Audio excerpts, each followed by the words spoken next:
viewers, how are you? So, a few weeks ago me and Curse had a discussion about how some people still complain about Skyrim's magic system and how it is supposedly underpowered and such. So, we thought it might be a good idea to show off some of the most creative and interesting synergies and powers available to mage characters. The rule of thumb was to use every magic school in the game and try using as many creative combinations as we could reasonably fit in one character. The sheer power was not the main goal, however, with builds like this, power kinda comes with the versatility. I for one decided for a character with a full spell absorption and empowering almost all my spells with alchemy. The end result is powerful, however it will take some time to complete the entire build. In the skill section I will give you some advice in regards to prioritizing skills in a way that would unlock some combos as soon as possible. This character exceeds at many things, is perfect to fight off dragons and mages, successfully sneaks without sneak skill, controls the minds of his enemies, deals massive ongoing damage, summons Daedra, and generally has plenty of fun inventing new ways to cruelly melt any resistance. So say hi to the Seeker of Sorcery and listen to a little backstory.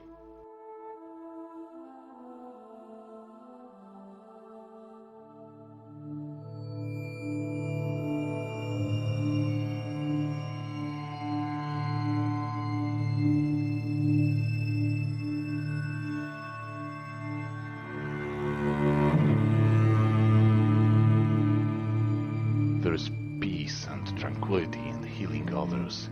Healing and brewing potions were your vocation forever.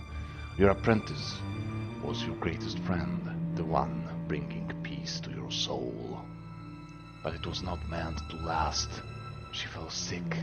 Her disease was stronger than all cures you knew. As she grew weaker every day, you grew more and more obsessed with finding a cure.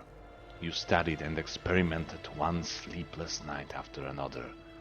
There was nothing you could do. One night you fell asleep surrounded by books and alembics, and you had a dream. You saw a place with no sun, filled to the brim with books and tentacles. You saw Apocrypha, the domain of the Lord of Secrets. There you will find the answers to your questions. There you will find the cure. So you embarked on the long journey to find a way of pleasing the Lord of Secrets. One thing you fail to understand is that once you enter Apocrypha, there is no coming back. You will forget the question that has led you there. You will forget your friend. You will become obsessed with secrets and the vile power they bring. You will become something else entirely, the master of the arcane and the terror of the land. But your friend, she will be lost and forgotten, and so will be your soul.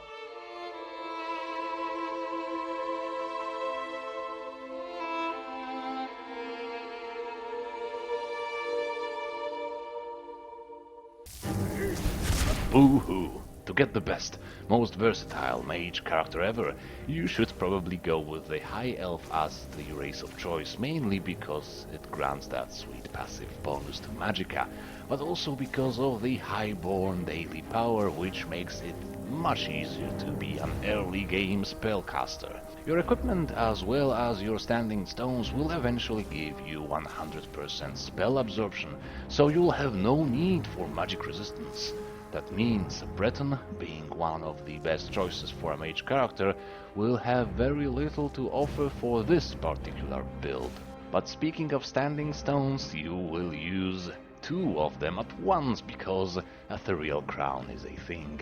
So we will use the Apprentice Stone, which has a drawback of 100% weakness to magic, but we will offset this with our full spell absorption and keep the boon of 100% faster magicka regeneration. We will increase the regeneration further with some restoration perks and maybe the blessing of Akatosh.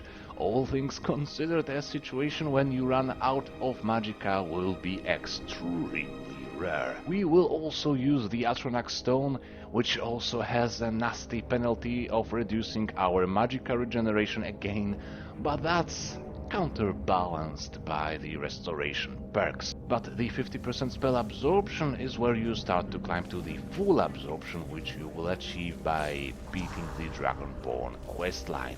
And of course, the additional 50 points of magicka will come in handy, especially when combined with your racial bonus.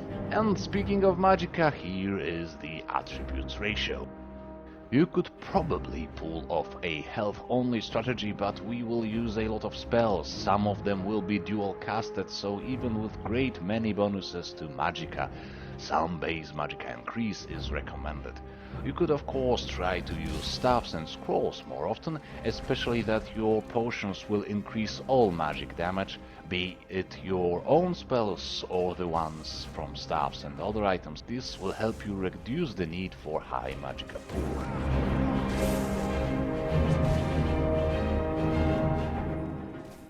Now for the skills, of which we have a broad selection, and you will have to choose your perks carefully to avoid overextending yourself.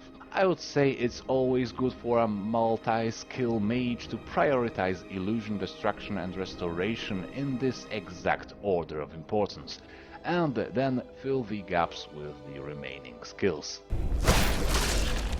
Your wide array of perks will contribute to the flexibility of your playstyle and unlock many useful combos, of which I will speak in detail in the last section of this video. For now, let's try to be brief.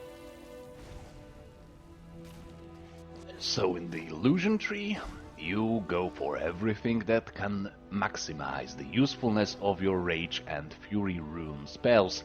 But since dual casting and fortify illusion potions can increase the max level of said spells to above level 60, it is not necessary that you take any perks in the rightmost branch. Many illusion spells will be crucial to your playstyle, but the combo of muffle and invisibility is probably one of this build's strongest suits.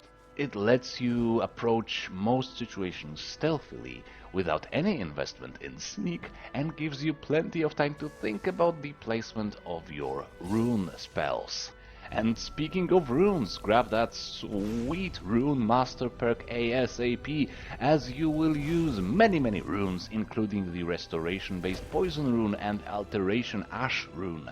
The former combines greatly with the wall of tentacles from Mirak's staff and other wall spells, resulting in huge damage over time.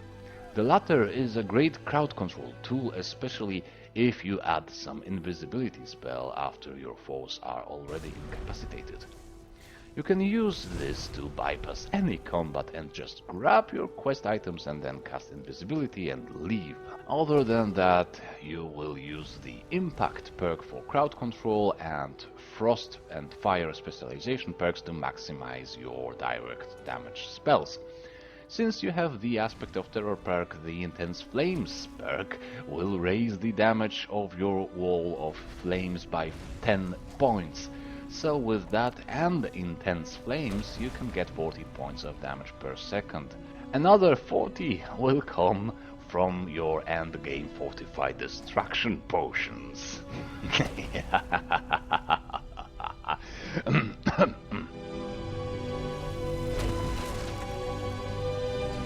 A restoration skill will need as few as 6 perk points to become a true lifesaver, as the regeneration perk makes the cheaper healing spells like Close Wounds, for example, very useful all the way to the late game, and recovery offsets your magicka regeneration penalty completely. This, combined with high magicka values, ensures the usefulness of ward spells, which can bring your armor rating up to 460, were used with the Ebony Flesh alteration spell. So, cheap healing, relatively high armor rating and a rather impressive health pool will make you an armorless tank, and one that can sneak successfully without the sneak skill. It's just mad, it's complete madness, guys. Also, I already mentioned the importance of the poison rune, so restoration is, restoration for the win. Alteration will play a secondary role in your playstyle, at least before you can get the Atronach perk, which is necessary to reach the full spell absorption. After you get there, there is nothing a mage can do to you, and dragons will just feed you magicka, making these types of fights a walk in the park. Spell absorption also helps you maintain supply of magicka and cast more costly spells, so pretty much all of your combat style is improved by it. Just go and hurt things with your walls. Conjuration is a peculiar one, and is the reason why I decided to use the unofficial patch, because otherwise the summons would be absorbed by my own abilities. And having 2 Dremora Lords and an Ash Guardian in the field at the same time can be mighty useful. Also, having the Master of the Mind Illusion perk, as well as some potent Fortify Illusion potions, will make your Courage and Rally spells a reliable way to buff your summons. If for some reasons you prefer to go pure vanilla, you can ditch the left branch and go for conjured weapons instead. Maximize the damage with Mystic Binding and maybe some ranks of Armsman, and then use your homebrewed weakness to magic poisons. This will give you another huge buff to your destruction spell damage. With the unofficial patch, the Summoner perk will be of very high priority, especially with the Rune Master Destruction perk. Both of them combined will give you a considerable tactical advantage, allowing for starting some mayhem from very far away and making it much easier to remain undetected, or at least harder to catch. And finally, we have the alchemy skill, which is every wizard's best friend, at least in my estimation. Every single one of your other skills will benefit greatly from a proper use of alchemical buffs. The most important one will of course be the fortified destruction potions, which will increase the damage of most of your spells, including cloak and wall spells. Fortify Illusion will be very effective in controlling higher level enemies, and Fortify Alteration will make for a very powerful combo of Dragon Aspect, Slow Time and Ice Storm spell casted repeatedly. It's a combo that obliterates everything and everyone with a powerful potion. It can last for a very long time. Of course, you can also use alchemy for healing and restoring magicka, especially in the early game.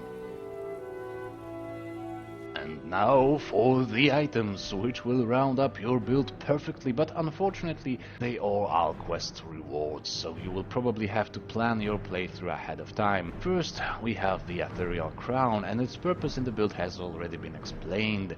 It's a good idea to get it before anything else.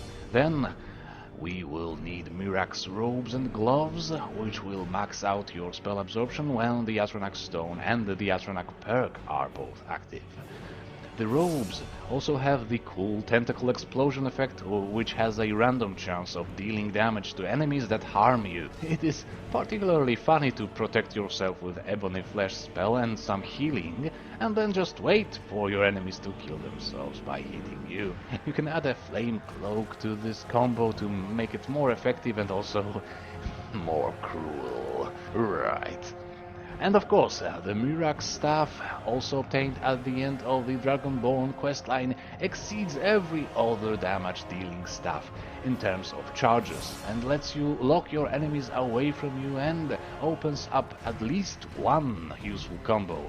You can, for example, place the Wall of Tentacles in front of you and the Wall of Flames behind it, and then repeatedly place a poison rune at the feet of the enemies trapped in your fiery death zone.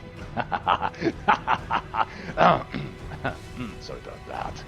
You can also add some Atronach, like Flame Atronach on top of that, because, well, why not? Why not, guys? Just do it! Speaking of Atronach, the Necromancer's Amulet with its 50% conjuration cost reduction will be very useful to you, as the penalties coming with it are almost completely irrelevant to a pure mage character, and without enchanting, you don't really have that many ways to reduce the cost of spells anyway. So your Frost Atronach will be stupidly cheap, making it easier for you to continue magical combat after you open a fight with a summon.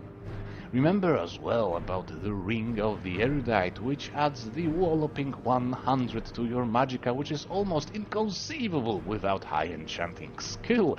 Granted, you need to start yet another questline for it, but thankfully you don't need to hurry up with this one, as your alchemy skill, race, standing stone and absorption will all make up for the low base magicka in the early game. Then it might be a good idea to place the Muffle enchantment on your shoes, and you don't need the enchanting skill for this, as this particular enchantment doesn't scale with the skill.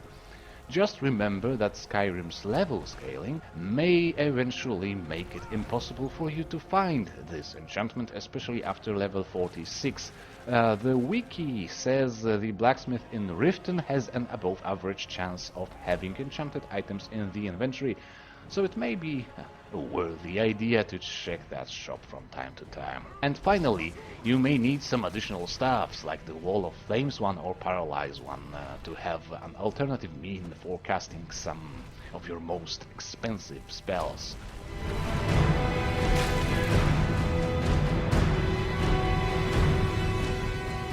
But right, these spells, there's plenty of them to choose from, but let me show you a list of the most important ones.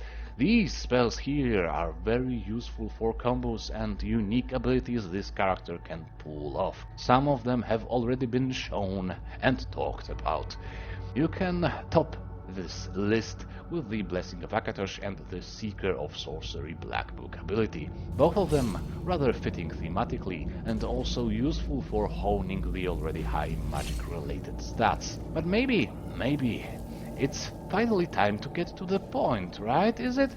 Like the point of this build is to show off the marvels of the slightly underappreciated Skyrim magic system. Well, actually, come to think of it, this character's descent into madness is very well shown in how he always finds new and creative ways to inflict pain and destruction, like the aforementioned combo of Fortify Alteration, Fortify Destruction, Dragon Aspect Shout, Slow Time Shout, and Ice Storm spell. That's of course double casted and with the augmented Frost perk active. The point is, the Ice Storm in slow time mode will frequently be applied to the same target more than once, while also traveling through walls and obstacles, which makes it one of the most mindless but deadly magical attacks in Skyrim. Some creatures can survive it though, because plenty of creatures do have frost resistance, but even if they do, they will be slowed down and very close to dropping dead. I already mentioned the tactical use of rune spells, but forgot to add you can use a shock spell to detonate them from far away and with some precision, and even use the chain lightning spell to detonate them from behind a corner or a wall without the direct line of sight to it. This is very good for tactical opening and a very dramatic way to emerge out of your invisibility. You can also enhance your Dead Zone combo, which is the two types of damage dealing walls with a damage dealing cloak and runes, by adding the Full Drain Vitality Shout on top of all that, because why the hell not? And also remember about a Fortified Destruction potion before you do all that. Yet another enemy obliteration technique with a side effect of causing the outburst of mad laughter and giggling.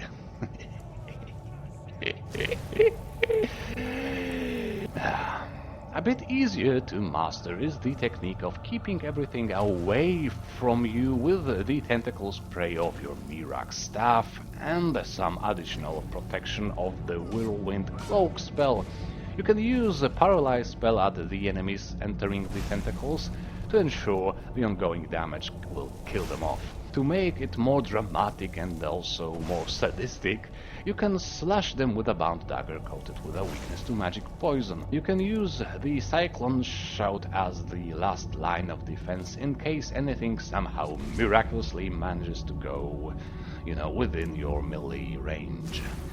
Some other tortures techniques were already mentioned in the skill section, so go back there if you need a reminder. Overall, this is a wizard that can be completed in 50 levels, and in his full capacity he can do everything from direct combat to stealth action to mind control to crowd control and so on and so forth. If after playing this or something similar you still think magic system in Skyrim is somehow underwhelming, well, I really can't help you.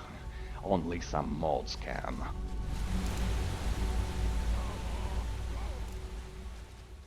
If you feel like it, let's start a little discussion about the magic in Skyrim and why so many people seem to be, well, unable to enjoy it.